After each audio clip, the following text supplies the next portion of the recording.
नमस्कार दोस्तों, the exam hacker channel में आपका स्वागत है। दोस्तों, आज की इस वीडियो में हम लोग बायोडाइवर्सिटी जो टॉपिक है उसको यहाँ पे हम लोग स्टडी करने वाले हैं। साथ में ही बायोडाइवर्सिटी से रिलेटेड जो यूपीएससी एग्ज़ाम में जो क्वेश्चन पूछे गए हैं उसको भी यहाँ पे हम लोग अटेम्प्ट करेंगे। तो सबसे पहले यहाँ पे एक क्वेश्चन देख लेते हैं जो बायोडाइवर्सिटी से पूछा गया था। तो दोस्तों, यूपीएससी ज्योग्राफी ऑप्शनल पेपर 1 में 2019 के एग्जाम में 20 नंबर में बायोडाइवर्सिटी से रिलेटेड एक क्वेश्चन पूछा था।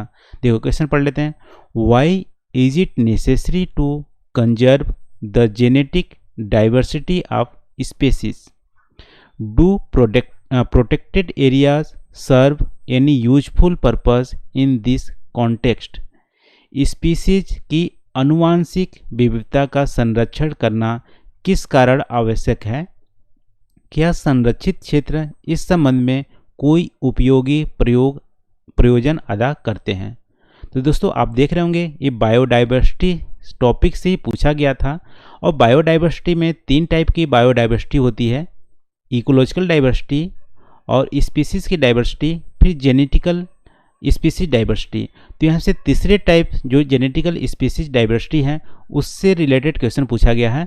और आपसे पूछा है कि जेनेटिक जो डाइवर्सिटी ऑफ स्पीसीज होती है उसकी कंजर्व करना क्यों ज़रूरी है, और इसको कंजर्व करने के लिए जो प्रोटेक्टेड एरिया बनाए गए हैं, जैसे मान लो नेशनल पार्क हो गया, वाइल्ड लाइफ सेंचुरीज हो गया या बायोस्फीयर रिजर्व हो गया, ये क्या जो प्रोटेक्टेड एरिया हैं क्या एनी यूजफुल पर्पज अदा करते हैं इसको कंजर्व करने के लिए?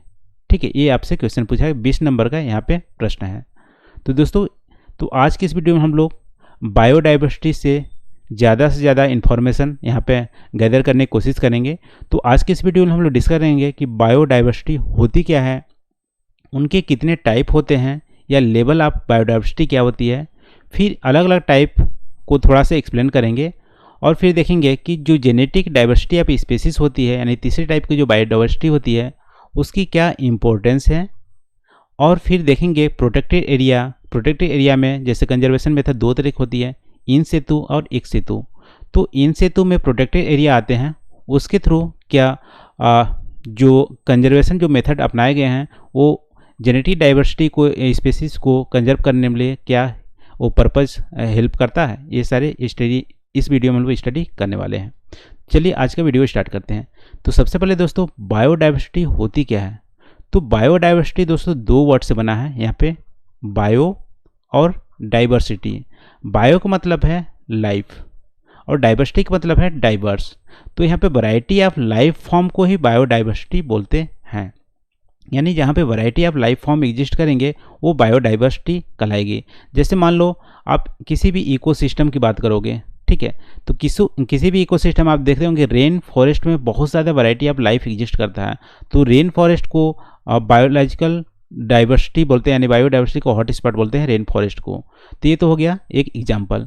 तो अब बायोडाइवर्सिटी जैसा हम लोग देखें, वैरायटी ऑफ लाइफ फॉर्म को ही बायोडाइवर्सिटी बोलते हैं। लेकिन वैरायटी ऑफ लाइफ फॉर्म को यदि आप और डिटेल में देखोगे तो 3 लेवल की वैरायटी ऑफ लाइफ फॉर्म होती है। 3 लेवल में इसको आप कैटेगराइज कर सकते हैं, या इसी को बोलते हैं बायोडाइवर्सिटी की टाइप्स या 3 level of biodiversity. 3 level of biodiversity आप देखोगे, मान लो किसी भी लोकेशन की आप बात करते हो, मान लो इंडिया की बात कर रहे हो, तो इंडिया में यदि बायोडाइवर्सिटी की बात करें तो इंडिया में फर्स्ट लेवल की बायोडाइवर्सिटी आपको दिखेगी कि इकोलॉजिकल डाइवर्सिटी दिखेगी। इंडिया एक बहुत ही डाइवर्स कंट्री है, इकोलॉजिकल डाइवर्स कंट्री है। कैसे? क्योंकि यहाँ पे जो इकोसिस्टम है बहुत वैरायटी ऑफ इकोसिस्टम पाए जाते हैं, ठीक है, यानी इकोसिस्टम की यहाँ पे वैरायटी पाई जाती है। जैसे इकोसिस्टम की वैरायटी क्या मतलब है यहाँ पे, जैसे इंडिया में आप देखोगे डिजर्ट भी मिलेगा, ट्रॉपिकल रेन फॉरेस्ट भी मिलेंगे, कोस्टल एरिया भी मिलेंगे, यहाँ पे ओशियंस भी हैं, पॉन्ड्स भी हैं, रिवर्स भी हैं, पोलर टाइप का जो क्लाइमेट है या इकोसिस्टम है वो भी यहाँ पे मिलता है, प्लेन एरिया भी मिलता है, हिली एरिया भी मिलता है। तो सारे मैंने यहाँ पे आप देख रहे होंगे कि इकोलॉजिकल डाइवर्सिटी या इकोसिस्टम की डाइवर्सिटी इंडिया में बहुत ही भरा पड़ा है। तो फर्स्ट लेवल डाइवर्सिटी क्या है? Ecological diversity. फिर देखो, अभी देखें इकोसिस्टम की डाइवर्सिटी। दूसरी टाइप की जो डाइवर्सिटी होती है स्पीसीज की डाइवर्सिटी। आप देखो लाइफ फॉर्म में आप जनरली देखोगे तो एनिमल एक लाइफ फॉर्म है, फिर प्लांट्स लाइफ फॉर्म है, फिर यहाँ पे फंगी, बैक्टीरिया, ये सारे लाइफ फॉर्म है। देखो एनिमल में भी जो बेसिक यूनिट होती है उसको बोलते हैं स्पेसीज। यानी कि एक ब्रॉड कैटेगरी का सबसे बेसिक जो यूनिट होता है वो स्पेसीज होता है। तो एनिमल में बहुत सारे स्पेसीज पाए जाएंगे, जैसे मान लो डॉग, कैट, और यहाँ पे ह्यूमन, एलिफेंट और घोड़े, यानी बहुत सारे स्पेसीज पाए जाएंगे। ठीक है, तो इसको बोलेंगे कि स्पेसीज डाइवर्सिटी, यानी एनिमल में बहुत सारे टाइप के एनिमल पाए जाएंगे तो बोलेंगे स्पेसीज डाइवर्सिटी है। प्लांट में भी बहुत सारे वैरायटी ऑफ प्लांट्स पाए जाएंगे। ठीक है, जैसे कुछ तो हर्ब्स होंगे, कुछ ट्रीज होंगे, कुछ बड़े ट्री होंगे, कुछ छोटे ट्री होंगे, कुछ हरे पत्ते वाले होंगे, कुछ लाल पत्ते वाले होंगे, कुछ जो ट्रीज होंगे वो ठंडी के दिनों में पत्ते झाड़ते हैं, कुछ गर्मी के दिनों में पत्ते झाड़ते होंगे, यानी वैरायटी आप यहाँ पर ट्रीज होंगे तो उसको बोलेंगे स्पेसीज डाइवर्सिटी। ठीक है, तो लाइफ फॉर्म में वैरायटी होती है उसको बोलते हैं स्पेसीज डाइवर्सिटी। तीसरी टाइप की जो डाइवर्सिटी होती है दोस्तों, जो एग्जाम में जो 2019 के एग्जाम में पूछा भी गया था, वो है जेनेटिकल डाइवर्सिटी ऑफ स्पेसीज। देखो ब्रॉड डाइवर्सिटी में देखो फर्स्ट लेवल क्या है, इकोसिस्टम की डाइवर्सिटी, यानी कि यहाँ पे डिफरेंट टाइप के इकोसिस्टम होते हैं। दूसरे लेवल में इकोसिस्टम में बहुत सारे स्पीसीज की डाइवर्सिटी पाई जाएंगी और एक स्पीसीज में भी बहुत सारे जेनेटिकल वेरिएशन मिलेंगे। ठीक है, इसको बोलते हैं जेनेटिक डाइवर्सिटी ऑफ स्पीसीज। तो ऐसे आप इमेज बना सकते हो कि सबसे पहले एक लोकेशन हो गया, जैसे इंडिया ही मान लो या कोई लोकेशन हो गया। इस लोकेशन में बहुत सारे इकोसिस्टम पाए जाएंगे, pond ecosystem, rain forest ecosystem, ocean ecosystem, और इस इकोसिस्टम में फिर स्पीसीज की डाइवर्सिटी पाई जाएगी। यानी कि यहाँ पे जो प्लांट और एनिमल होंगे उसमें भी अलग अलग यहाँ पे वेरिएशन मिलेंगे। और एक स्पीसीज में मान लो यहाँ पे रोज़ की स्पेसीज ले लिए, तो रोज़ की स्पेसीज में भी बहुत सारे जेनेटिकल वेरिएशन मिलेंगे। जैसे रोज़ की स्पेसीज में कुछ रोज़ होंगे जो मान लो ग्रीन कलर के होंगे, ठीक है, या मान लो यहाँ पे वाइट कलर के होंगे, कुछ रेड कलर के होंगे, कुछ वैगनी कलर के होंगे। ठीक है, अलग अलग रोज़ की स्पेसीज मिलेंगी तो उसको बोलेंगे जेनेटिक डाइवर्सिटी ऑफ स्पेसीज। जैसे मान लो राइस है, राइस एक स्पेसीज है, तो राइस में भी आप देखोगे इंडिया में 1000 तरह के, 1000 से भी ज़्यादा राइस की वैरायटी पाई जाती है। तो राइस की वैरायटी जो पाई जाती है उसको बोलते हैं जेनेटिक डाइवर्सिटी ऑफ स्पेसीज। या ह्यूमन की बात कर लो तो ह्यूमन एक स्पेसीज है, ठीक है, होमो सेपियंस स्पेसीज में आता है। तो ह्यूमन में भी आप देखोगे जेनेटिक वेरिएशन देखने को मिलते हैं। जैसे नॉर्थ इंडियन यदि देख लोगे तो नॉर्थ इंडियन जो जेनेटिक वेरिएशन बहुत सारे देखने को मिलेंगे, जो ईस्ट एशिया या सेंट्रल एशिया, यूरोप से ज़्यादा मिलते जुलते होते हैं। तो एक जो स्पेसीज होते हैं उसमें बहुत सारे जेनेटिक वेरिएशन होते हैं, उसको बोलते हैं जेनेटिक डाइवर्सिटी ऑफ स्पेसीज। तो यहाँ पे क्वेश्चन में जो पूछा है दोस्तों कि जो जेनेटिक डाइवर्सिटी ऑफ स्पेसीज हैं उसको कंजर्व करना क्यों जरूरी है। तो अभी तक हम लोग देखे बायोडाइवर्सिटी होती क्या है, उनके 3 टाइप देख लिए, और फिर देखें जेनेटिक डाइवर्सिटी होती क्या है। अब हम लोग देखने वाले हैं जेनेटिक डाइवर्सिटी की जो इम्पोर्टेंस है वो क्या है, ठीक है, क्यों है। तो इम्पोर्टेंस में सबसे पहला दोस्तों कि जो जेनेटिक डाइवर्सिटी होती हैं वो बहुत ही इम्पोर्टेंट रोल अदा करते हैं रिकवरी ऑफ इंडेंजर्ड स्पेसीज में। जैसे मान लो अभी वल्चर पॉपुलेशन इंडिया में बहुत ज़्यादा डिक्लाइन हो रही है, ठीक है, 3% के आसपास बच गए हैं। 20 ईयर्स पहले आप देखोगे उसके रिस्पेक्टिव में अभी 3% वल्चर इंडिया में बचे हुए हैं। तो देखो अब वल्चर क्या है कि इंडेंजर्ड स्पेसीज हो गए हैं, तो इंडेंजर्ड से फिर इसकी पॉपुलेशन बढ़ाने के लिए क्या करेंगे, यदि जेनेटिक डाइवर्सिटी बहुत ही ज़्यादा होगी वल्चर की तो उससे रिकवरी हो जाती है, यानी रिकवरी करने में हेल्प करते हैं यहाँ पे यदि जेनेटिक डाइवर्सिटी होती है तो। जैसे मान लो टाइगर, लायन और अदर एनिमल की जेनेटिक डाइवर्सिटी बहुत ही कम होती है। आप देख रहे हो जिसकी जेनेटिक वेरिएशन कम होती है वो क्या होते हैं, बहुत ज़्यादा थ्रेट होता है और सस्टेनेबिलिटी में बहुत ज़्यादा खतरा होता है। जैसे अभी टाइगर, लायन या अदर एनिमल की पॉपुलेशन बहुत ज़्यादा घट रही है। घटने का मेन रीज़न यहाँ पे हैबिटेट का जो लॉस है वो भी है, बट इसके अलावा आप देख सकते हो कि जेनेटिक डाइवर्सिटी टाइगर्स की, लायन की कम है, इसके वजह से उनका थ्रेट होती है। यानी कि ज़्यादा जेनेटिकल डाइवर्सिटी होती है तो रिकवरी करने के लिए उनकी पॉपुलेशन जो होती है रिकवरी जल्दी कर लेती है। और वल्चर का जो यहाँ पे रिकवरी का जो प्रोग्राम गवर्नमेंट बनाया है वो जेनेटिकल डाइवर्सिटी को यहाँ पे बढ़ाने यूज करके ही बनाया है। जेनेटिक डाइवर्सिटी जो वल्चर की पाई जाती है उसको यूज करके यहाँ पे कैप्टिव ब्रीडिंग की जा रही है, ठीक है। तो आप देख सकते हो जेनेटिक डाइवर्सिटी का यूज क्या है कि रिकवरी करने के लिए पॉपुलेशन का। यदि लैक ऑफ जेनेटिक डाइवर्सिटी होगी तो इंडेंजर्ड होने की खतरा ज़्यादा होती है। फिर देखते हैं कि जेनेटिक डाइवर्सिटी क्या होते हैं ह्यूमन में यदि एग्जांपल देखें या अदर एनिमल में हो जाए तो क्या होती है, वो प्रिवेंट करती है स्प्रेड ऑफ इन्फेक्शन डिसीजेज, यानी जो डिसीजेज होती हैं, जो महामारी होती हैं, उसको फैलने से जेनेटिक डाइवर्सिटी क्या करती है, रोकती है। जैसे एग्जाम्पल के तौर पे आप देखोगे तो अभी कोविड-19 आया हुआ है, ठीक है। कोविड-19 आप देखोगे तो यूरोप या अमेरिका में आप देखोगे कि जो मोर्टालिटी रेट है कोविड-19 के अगेंस्ट में वो बहुत ही ज़्यादा है एज कम्पेयर टू इंडियन सब कॉन्टिनेंट। इंडियन सब कॉन्टिनेंट में एक मेजर रीजन मोर्टालिटी रेट कम होने का ये है कि यहाँ पे जो इम्यून सिस्टम है वो स्ट्रांग है। और इम्यून सिस्टम ऐसा नहीं कि खाने पीने से स्ट्रांग है, यहाँ पे इम्यून सिस्टम स्ट्रांग होने का मेन रीज़न है कि इंडियन सब कॉन्टिनेंट में ह्यूमन की जो जेनेटिक डाइवर्सिटी बहुत ही ज़्यादा पाई जाती है एज कम्पेयर टू यूरोप और अमेरिकन कंट्री में। तो यहाँ पे क्या है, देखो जेनेटिक डाइवर्सिटी ज़्यादा है ह्यूमन में तो क्या होंगे, वो इम्यूनिटी वहाँ पे ज़्यादा होगी और किसी भी जो महामारी होगी या जो जैसे कोविड-19 जैसे वायरस होंगे उससे लड़ने की क्षमता ज़्यादा देती है। तो इम्यूनिटी बढ़ाती है यहाँ पे और जो इन्फेक्शन जो डिसीजेज होती हैं उसको रोकने में हेल्प करती है जेनेटिक डाइवर्सिटी, ठीक है।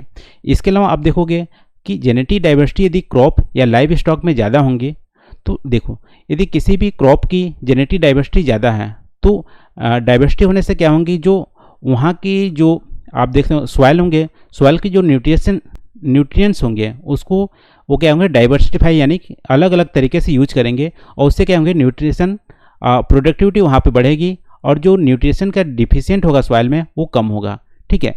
तो यहाँ पे आप देख सकते हो कि effective utilisation of nutrition from soil help करता है जेनेटिक डाइवर्सिटी ऑफ क्रॉप के लिए। और ये मोर एडेप्टिव होता है क्लाइमेट चेंज, यदि क्लाइमेट चेंज होती है तो उसको रेजिलियंट पैदा करता है यदि ज़्यादा जेनेटिक डाइवर्सिटी होती है तो स्पीसीज़ में।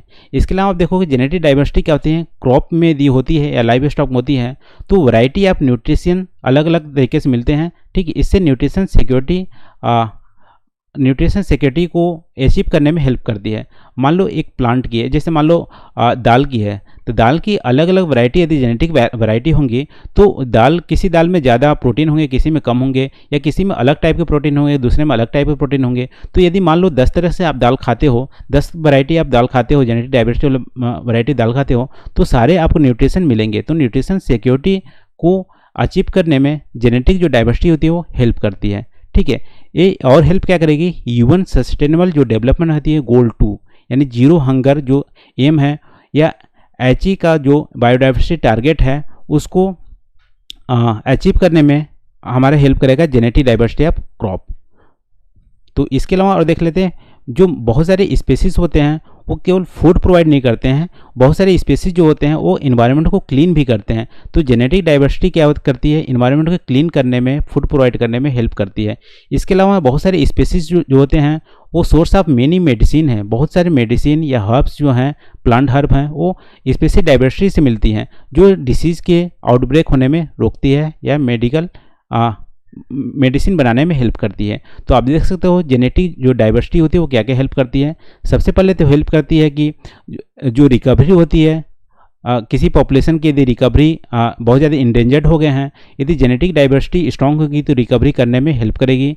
यदि किसी पॉपुलेशन की जेनेटिक डाइवर्सिटी कम है तो इंडेंजर्ड होने की ज़्यादा खतरा होता है। और जेनेटिक डाइवर्सिटी ज़्यादा होने से इम्यूनिटी सिस्टम स्ट्रांग होती है और कोविड-19 जैसे जो डिसीजेस हैं उससे हेल्प करता है लड़ने में। इसके अलावा जेनेटिक डाइवर्सिटी यदि क्रॉप में हो, एनिमल्स हो, तो हमारे बहुत सारे जो न्यूट्रिशन होते हैं वो बहुत सारे न्यूट्रिशन होते हैं वो क्या करते हैं डाइवर्सिफाई में मिलते हैं।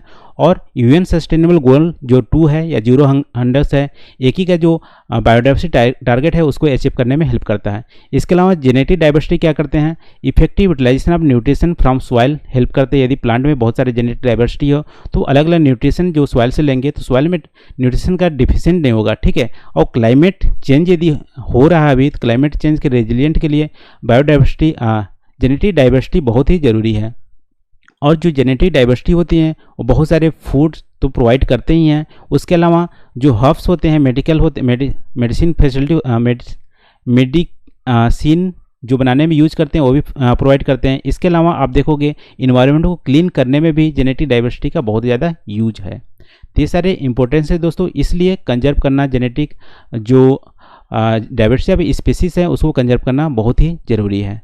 तो कंजर्वेशन के लिए दो मेथड जनरली अपनाए जाते हैं, एक सितु और इन सितु। एक सितु में क्या होता है, जहाँ पे प्लांट या एनिमल की जहाँ पे हैबिटेट है वहाँ से निकाल के किसी एक आर्टिफिशियल इन्वायरमेंट में रखा जाता है, ठीक है, उसको बोलते हैं एक सितु। जैसे मान लो वल्चर का कैप्टिव ब्रीडिंग किया जा रहा, वहाँ पे आर्टिफिशियल उनको इन्वायरमेंट में रखा गया है या बोटानिकल पार्क में उसको रखा गया है, ठीक है, तो उसको बोलते हैं एक सितु कंजर्वेशन। लेकिन इससे क्या होता है कि लॉन्ग रन में एक सितु कंजर्वेशन मेथड बहुत ही ज़्यादा इफेक्टिव नहीं होता है, क्योंकि जो आर्टिफिशियल जो इन्वायरमेंट क्रिएट जाता है वो फुल्ली एक्चुअल जो इन्वायरमेंट होता है, नेचुरल इन्वायरमेंट होता है जो उसको रहना है वहाँ पे, वो रिप्रेजेंट नहीं करता है। इसलिए इन सितु जो या प्रोटेक्टेड एरिया जैसे biosphere, national park, wild life sanctuary जो होते हैं वो बहुत ही ज़्यादा इंपॉर्टेंट अदा करते हैं बायोडाइवर्सिटी स्पीसीज़ को कंजर्व करने के लिए। वो किस तरह से करते हैं, जैसे मान लो सबसे मेन खतरा आप देख रहे होंगे कि जो इनका प्रॉब्लम है, जो बायोडाइवर्सिटी जो लॉस हो रहा है, उसका मेन खतरा आप देख रहे होंगे कि हैबिटेट लॉस होता है। तो बायोडाइवर्सिटी को यदि कंजर्व करना है तो हैबिटेट लॉस को यहाँ पे रोकना पड़ेगा, और प्रोटेक्टेड एरिया जो होती है वो हैबिटेट लॉस को रोकती है, यानी वहाँ पे जो ह्यूमन का इंटरफेयर होता है वो कम करता है। इससे चलते क्या होती है, हैबिटेट लॉस कम होगा, लैंड का फ्रेगनेशन कम होगा, वहाँ पे मैन मेड फायर नहीं होंगे, बुश फायर नहीं होंगे, हंटिंग नहीं होंगे। उससे क्या होंगे कि वहाँ की स्पीसीज जो होंगे वो ज़्यादा सेफ फील करेंगे, ठीक है। और इसके चलते क्या होता है कि जो हंटिंग भी वहाँ पे नहीं होता है इंडेंजर्ड स्पीसीज़ का, तो स्पीसीज़ का कंजर्वेशन होता है। इसके अलावा जो बहुत सारे जो ह्यूमन का प्रेशर होता है, मान लो फूड लेने के लिए या मेडिसिन प्लांट वहाँ से यूज करने के लिए, तो जो बहुत ज़्यादा जो एंथ्रोपोजेनिक जो प्रेशर होता है दोस्तों वो कम हो जाएगा यदि हम यूज करेंगे क्या, प्रोटेक्टेड एरिया, ठीक है। प्रोटेक्टेड एरिया करके हम यदि यूज करते हैं तो स्पीसीज की जो कंजर्वेशन है वो हमें अच्छे से पॉजिटिव देखने को मिलता है, ठीक है दोस्तों। तो आज के लिए बस इतना ही दोस्तों। आई होप यहाँ पे जो हम लोग डिस्कस किए हैं बायोडाइवर्सिटी और उसके कंजर्वेशन और इम्पोर्टेंस ऑफ जो स्पीसीज ऑफ डाइवर्सिटी है वो आपको समझ में आ गए होंगे। तो आज के लिए बस इतना ही। Thank you for watching. मिलते हैं अगले वीडियो में नए टॉपिक के साथ। Thank you.